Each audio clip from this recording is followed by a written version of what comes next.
Okay, I've got what I consider, if you've ever seen Seinfeld, the Newman of the personal watercraft. That would be a Sea-Doo. It does have a Rotax engine in it, but all the frog attachments to the Rotax engine enable it to disintegrate at any given time. If you own one of these, replace the fuel lines, replace the lines going to the fuel pump, especially the pulse line. They'll suck air. The fuel lines disintegrate after a little bit of time, so replace those or you'll never get a draw on your fuel pump. Disconnect your oil injection because it's the most miserable thing you've ever seen in your life, and mix your oil and gas and your engine might have a chance. Then it's got two little plastic gizmos at the bottom that are supposed to keep water out, and after about, what would you think, what's the warranty on one of these? 6 months? After 6 months they stop taking water out of the boat and they start putting water in the boat. So you need to take those out. Those are called scuppers. Those are called water gatherers, and block off your back lines where they come into the boat. And then get yourself a real bilge pump, not a bilge pump that they've got set exactly at the level where the carburetors are, so when the boat fills up with water and it huffs a big lung of water and blows the engine up, then the bilge pump comes on. Yeah. So put yourself a bilge pump, put it in the bilge, not higher than the carburetors, you know, like they had this one, and then put yourself a little switch-tastic that turns it on and off.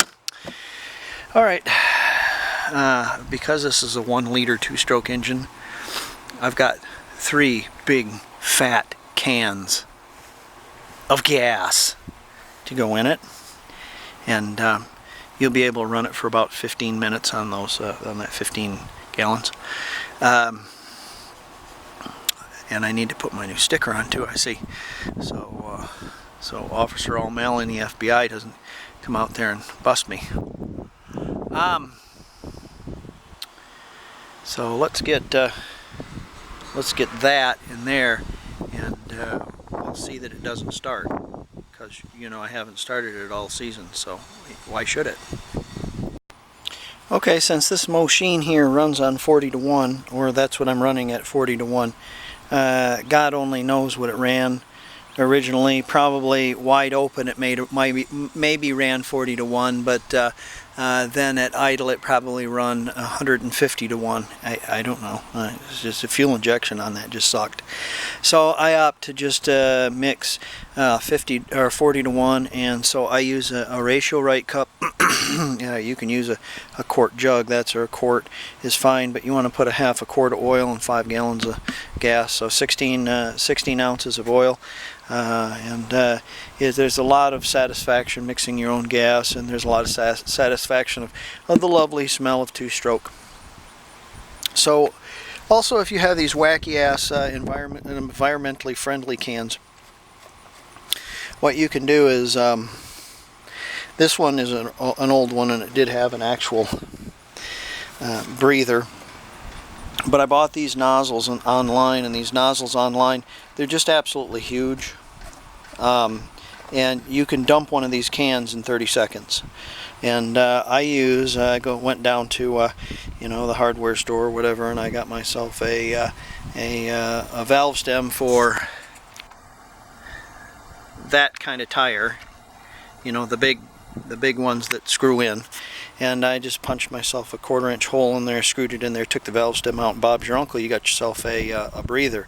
And if you get online, you can buy these if you got those wacky cans that you can't empty. Yeah, you can buy those online and make your cans run really nice. Okay, because I had this battery tender on it, my battery is stone dead. So why did that happen? Okay. Here's the deal. If you leave one of those things on there and you unplug your main cable in your garage or whatever, plug something else in and forget about it, This actually sucks all the juice out of your battery. Isn't that fabulous? It doesn't have like a diode or anything. So I'm charging this up. Yes, this is a car battery. The Frogs decided to put a battery for a Honda TA50 inside this to crank over this giant 1-liter engine, and it cranks it over about 4 times and then it's dead. So I decided I would put a large battery in there. So I stapled a battery box to the hull. The Frogs also put the battery directly on the hull, so it would just beat the living dog shit out of the plates and destroy your battery as fast as possible. And since one of those little tiny batteries cost as much as a full-size battery, why not have a full-size battery? And also, if your battery takes a crap out to the lake, you can use the one out of your bus or your neighbor's car or whatever like that. You're not searching for one of these little tractor batteries or whatever. So yeah, adds a little bit of weight, but when they're properly charged, they will crank all day and all night.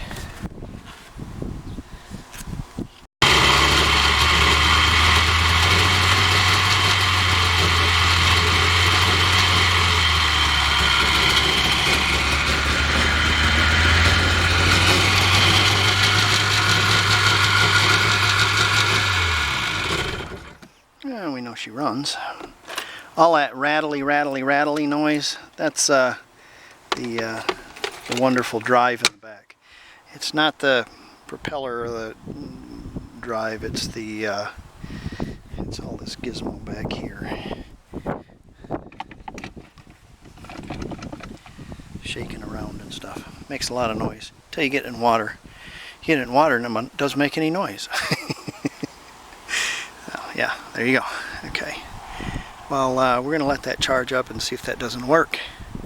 And gave her a little rinse off, and it doesn't look teabag for me owning it about 20 years. This boat was made in '99, 2000 model. So it's coming up on 20 years.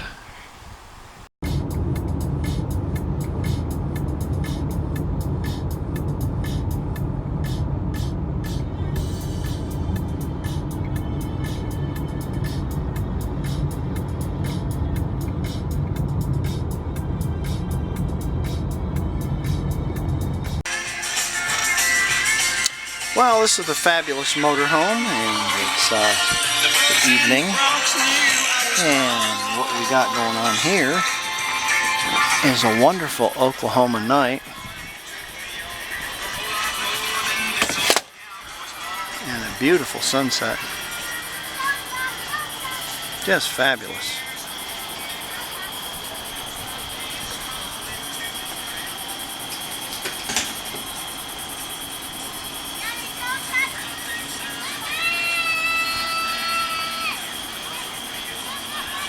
Can't really see that, can you? You can see the sunset though. Glorious. Well, we've been out here all day, kind of playing around. Beastly hot. Heat finally came down. Just lovely here now. Alright, night everybody.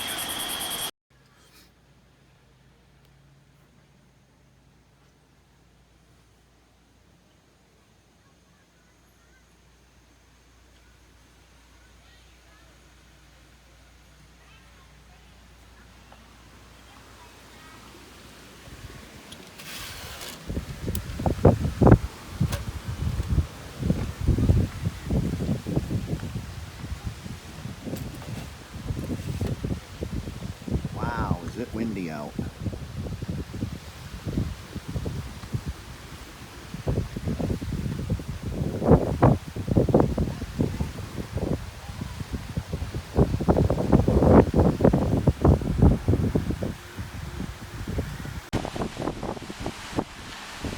Well, I just went out on the Sea-Doo, out on the Whitecaps. The wind's blowing about 627 miles an hour because we've got a cold front coming in. So, of course, all during the week when I was working, there wasn't even a breeze, you know, and it was 490 degrees out with 170% humidity. So yeah, and now you go out to the lake, yeah, the wind's blowing. It still is a beautiful day. Hi. Now here's the beautiful thing. Here's the just beautiful thing. Look at that. Look at that. Beautiful. That's beautiful right there.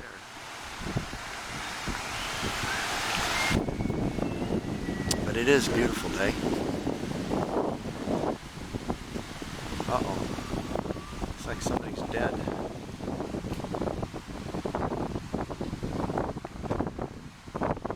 Oh, there he popped up.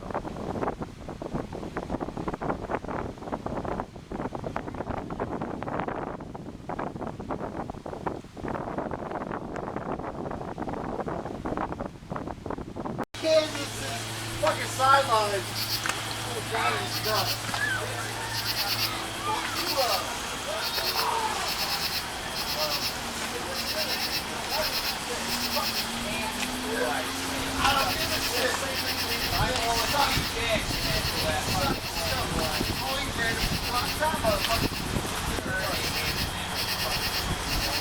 Beautiful night.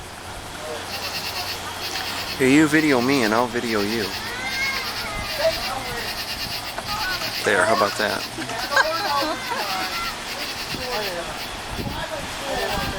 Alright. I'm going to close this one up.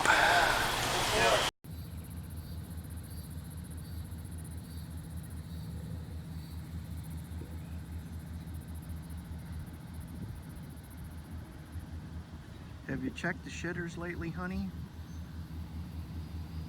Alright, I just got home from the lake and checked the post box, and we got this. So let's have a look. See what you got here. Well, he sent it back to me in my original packaging, which is good. Oh, he put a little bag. It's hard to do one-handed.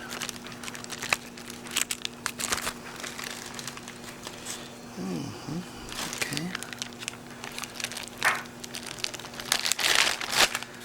Alright.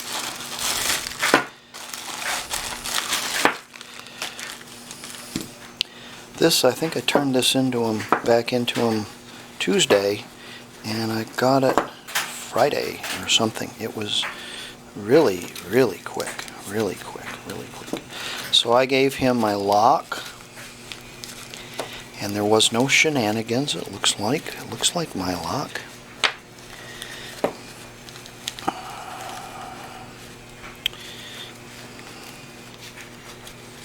Boy, it's difficult one-handed. I got my Huff key back, and I've got an aftermarket key, and I got my Huff lock, and the aftermarket key was the problem we had.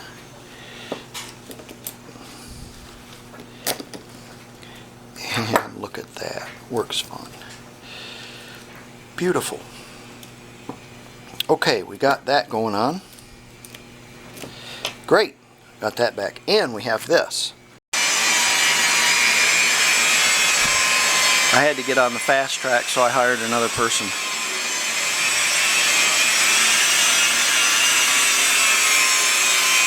Oh my goodness, look at that. Like glass. Sweet.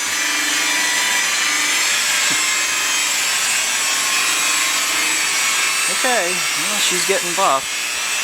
And this one gets a water pump today.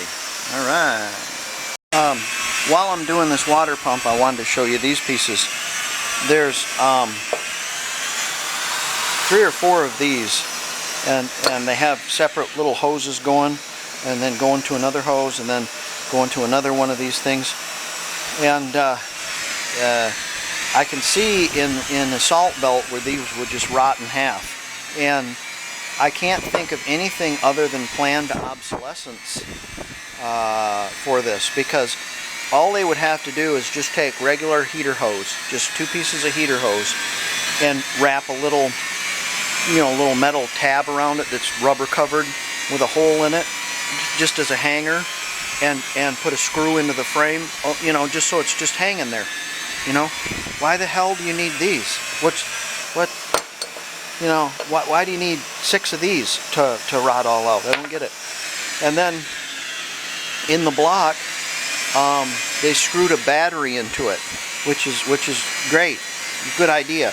Let's take a piece of aluminum, cast aluminum, and screw it into a cast iron block, and let's pass some electrolyte through it. I don't know what they're thinking. Like, and why the hell? What kind of connector is that? Why would you want a rubber? Why don't you just have a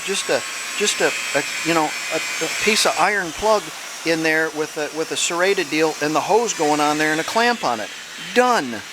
And then you don't have to screw with it ever for the life of the car. The Japanese would have done that.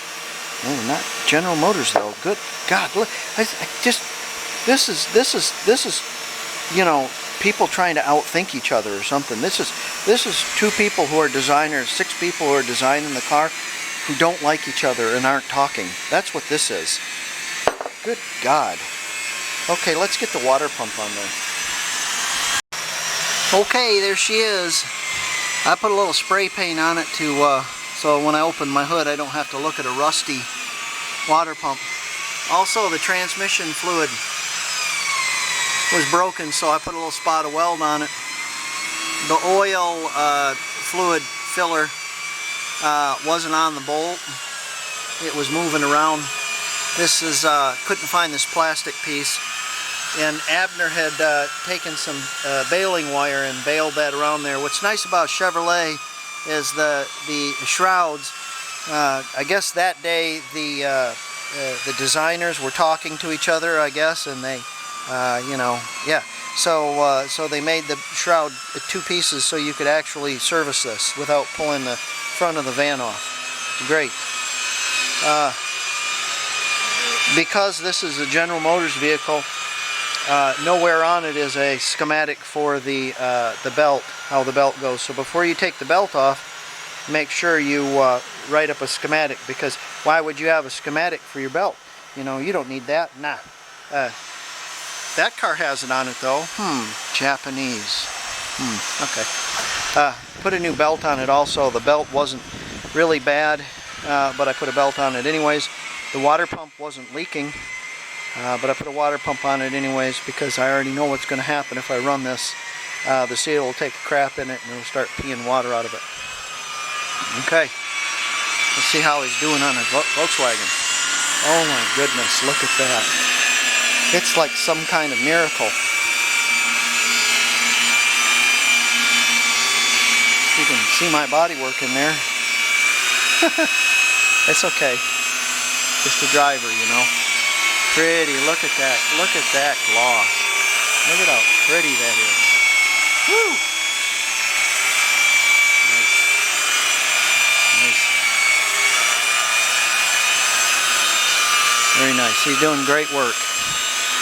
Okay. Alright, well, about as far as we're going to get today on this one.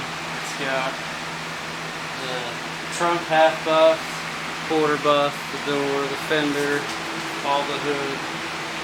The passenger fender, it's all buffed. The whole hood is? Oh, right. Yeah. We got over 3/4 of the roof is buffed. So we got a little path left. This fender's buffed. Okay. So we got the door. I've got to paint that little spot down there yet too, so that'll give me a chance to paint that. Okay. That little spot down there.